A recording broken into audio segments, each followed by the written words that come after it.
বিয়েবাড়ি মানেই সাজগোজ। আজকে এই মরশুমের দ্বিতীয় বিয়েবাড়ি। আজ এক ভাইপোর বিয়ে, বাড়ির খুব কাছাকাছি আজকের এই অনুষ্ঠান। তাই ভাবলাম আজকে একটা বেনারসি পরি।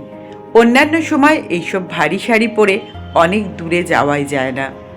যেমন ভাবা তেমন কাজ, বের করে ফেললাম একটা সবুজ নীল বেনারসি আর তার সাথে সাবেকি গয়না। আর এরকম গয়না আর শাড়ির সাথে একটা সাবেকি চুল যদি না বাঁধা হয়, সাজটাই মাটি। ডেকে নিলাম পিঙ্কিকে। পিঙ্কি আমাকে একটা সুন্দর করে বান করে দিল, সাবেকি বান। আমার কিন্তু বেশ পছন্দ হয়েছে। তারপর সেজে নিলাম এরকমভাবে। কীরকম লাগছে তোমরাই জানিও। সাজটা একটু বেশি হয়ে গেল কি না সেটাও বুঝতে পারছি না।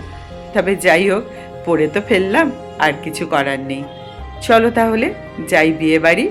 বিয়েবাড়ির পুরো ব্লগ দেখার জন্য চোখ রেখো আমার চ্যানেলে। আজকের মতো টাটা।